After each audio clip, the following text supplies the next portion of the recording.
O assunto do vídeo de hoje de fonética e fonologia é o seguinte: vou começar a falar sobre vogais nasais. Isso porque no vídeo anterior eu finalizei o assunto de vogais orais, que são diferentes, né? Por isso que tem uma outra categoria. E aí então vogais nasais, né, do português brasileiro.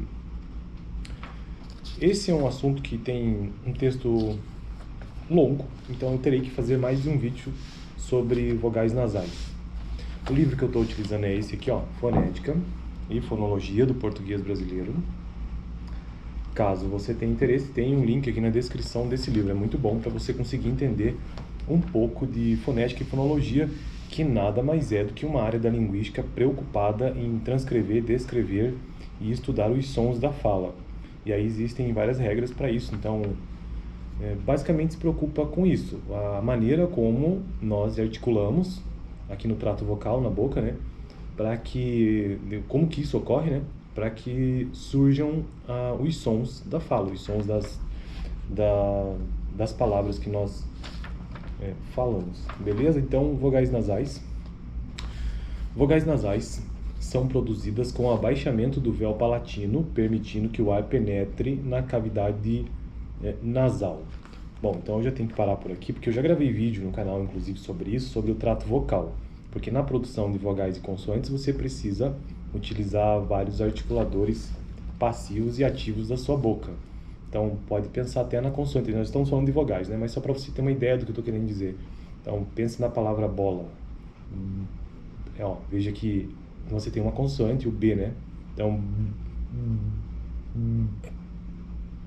é difícil até de tentar imaginar ele sem a vogal O, né? Então, o que está acontecendo aqui? Um encontro bilabial. Então, existe... O que eu estou dando esse exemplo? Para você entender que para a produção dessa consoante B, por exemplo, tem que ocorrer essa obstrução de ar aqui.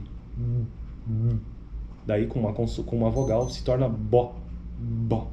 Então, é uma consoante oclusiva bilabial. E também, junto com a vogal, né? Que daí ela tem uma outra característica. A consoante, geralmente, pode pensar em qualquer uma aí, tenta pronunciar somente ela, é difícil, né? Mas você vai ver que o ar sempre é obstruído de alguma maneira no trato vocal, enquanto que a vogal, isso é a consoante, né?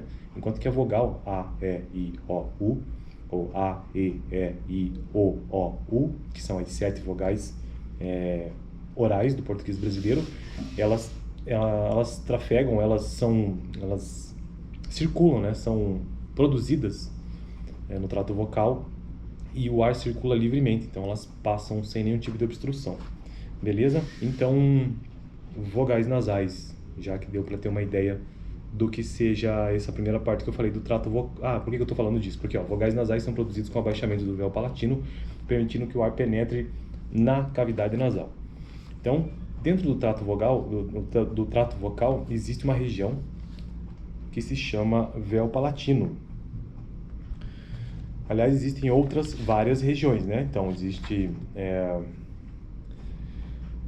palato duro, véu palatino, também conhecido como palato mole, epiglote, os dentes superiores, os dentes inferiores, os alvéolos, a úvula, tudo isso influencia na produção de uma vogal e também de uma consoante. O abaixamento do véu palatino altera a configuração da cavidade bucal e, portanto, a qualidade vocálica das vogais. É diferente da qualidade vocálica das vogais orais correspondentes. Começou a chover, então talvez apareça no vídeo. Tá chovendo bastante hoje aqui em Curitiba. Deixa eu melhorar essa câmera aqui. Então, como eu dizia, vou ter que me aproximar mais da câmera para poder aparecer melhor o som. Como eu dizia, pelo fato de ocorrer então essa movimentação diferente no trato vocal, é que existem as vogais nasais, né? Então, o abaixamento do véu palatino altera a configuração da cavidade bucal e, portanto, a qualidade vocálica das vogais é diferente da qualidade vocálica das vogais orais correspondentes. Contudo, a diferença de qualidade vocálica das vogais orais, e quais são essas vogais orais? São 7 basicamente: A, E, I, O e U. São as 7 vogais mais tradicionais do português brasileiro. Contudo, a diferença de qualidade vocálica das vogais orais e das vogais nasais correspondentes é pequena e adotamos os mesmos símbolos utilizados para representar as vogais orais para também representar as vogais nasais. Um til, que é aquela cobrinha, todos nós sabemos, né? É colocado acima do vogal, que é colocado acima da vogal, marca a nasalidade. A vogal A nasal, ou an, né? Nasal, por exemplo, deve ser transcrita como an. Ah, ok. Então a vogal A, se for nasal, por exemplo, deve ser transcrita como an. Daí tem uma transcrição fonética aqui. A maioria dos autores que trabalham com o português adotam os símbolos das vogais I, E, O, U com til para representar essas vogais nasalizadas. A vogal nasalizada, correspondente a A, tem sido transcrita por diferentes autores como um E, como se fosse um E ao contrário, com um til em cima.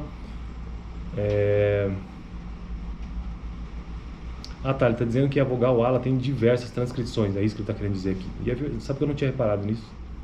Tudo isso aí é o A, é o AN. Não tem como eu explicar isso no vídeo aqui, a não ser que eu editasse o vídeo e colocasse aqui do lado. Mas ele tem 6 propostas aqui de vogal A nasalizada.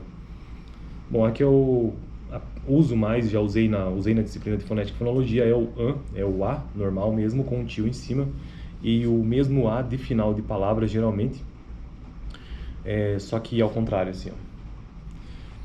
Adotamos, aqui no livro ela adota o símbolo, ainda bem, ela está adotando o símbolo, o A normal, né, com um til em cima. O quadro abaixo lista as vogais. Então, beleza, vamos ver então agora quais são essas 5 vogais nasais que existem no português brasileiro. A primeira, tem uma tabelinha onde a autora coloca a classificação dessas vogais. Isso porque o estudo das vogais ou a transcrição das vogais também compreende entender, assim como as consoantes que têm diferentes formas de se transcrever e entender a produção dela, as vogais elas são classificadas, eu já tenho vídeo no canal sobre isso, não vou entrar em muito detalhe, mas elas são classificadas entre uma vogal alta, média ou baixa, vogal anterior, central e posterior, e se ela é arredondada ou não arredondada. Então são as 3 características básicas de uma vogal, seja qual for ela. Por quê? Porque isso tem a ver com, vamos dar um exemplo aqui. Então, se a vogal ela é arredondada ou não arredondada. Esse é o formato dos lábios. Então pense na vogal O. Veja que existe o arredondamento, então é uma vogal arredondada, com arredondamento de lábios. Anterior, central e posterior tem a ver com a posição que o corpo da língua se move para produzir certa vogal. Então, por exemplo, vamos pegar a vogal aqui que ele dá um exemplo de O. Ele está dizendo que a posição da língua é posterior, portanto é mais profundo da boca. O. Aqui não tem nenhum exemplo de anterior, né? E se ela é alta, média ou baixa, então veja bem, anterior, central e posterior tem a ver com a horizontalidade da língua, a posição da língua de forma horizontal. Enquanto que ela se é alta, média ou baixa, uma outra forma de categorizar as vogais é com relação na vertical. Então, enquanto que a língua se move dessa maneira para produzir a vogal. Então, a vogal I, que aqui já é nasal, né? Está sendo descrito como alta, então, portanto, a língua move-se para cima, o máximo possível. Enfim, para finalizar o vídeo de hoje, eu só quero mencionar agora quais são essas 7 vogais nasais. Lembrando que as orais são A, E, I, O e U. As orais são 7. E as nasais são 5, a princípio, né? Então, a primeira é I, diferente de I. Uma vogal oral é I e a nasal é I, diferente, né? Se você tentar observar a movimentação dentro da sua boca, sentir isso, você vai perceber que ela está de algum jeito lá atrás realmente tocando ou tendo algum efeito nesse véu, abaixamento do véu palatino, né? E aí a corrente de ar sobe, penetra na cavidade nasal, no nariz. Próxima vogal nasal. E. Isso porque a vogal oral seria E. Tem diferença, não tem? E para E. Eu não sei se isso tem em muitas línguas não, sabia? Eu não sei responder isso, mas eu acho que não. Porque eu vejo que tem muitos gringos que têm muita dificuldade de fazer esse som nasal, né? Até eu isolando aqui, tô achando difícil. Eu consigo fazer tranquilamente numa palavra, né? Agora, terceira vogal nasal. Essa é mais comum, né? Então, a vogal oral seria A. E a vogal nasal, Tem essa diferença. E tente sentir lá no fundo da boca, vai perceber que tem um lugar diferente. Modo e lugar diferente. A vogal agora próxima, né, até a quarta vogal nasal. De u. Então é diferente, olha, a oral é assim, e a nasal, Próxima é o, né? Então a vogal nasal é muito parecido com o, que é diferente da vogal oral, que é o. Então a nasal é pão, Beleza? Então, vamos continuar o texto no próximo vídeo, que ainda vão surgir outras duas vogais nasais, que seria o equivalente a o E aberto, né? O E se torna E.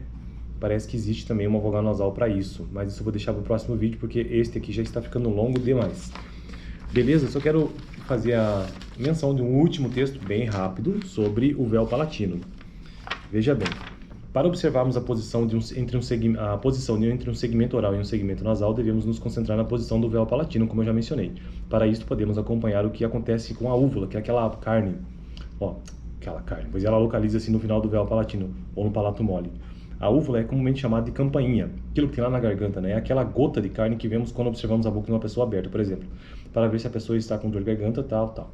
Peça a um colega para alternar a pronúncia da vogal A, como em lá, com a vogal L, com a vogal an, como em lã, mantendo a boca mais aberta o possível. Somente as vogais devem ser pronunciadas. O que você deverá observar é que durante a produção da vogal A, a úvula deverá estar levantada, portanto o ar não terá acesso à cavidade nasal e não haverá ressonância nessa cavidade.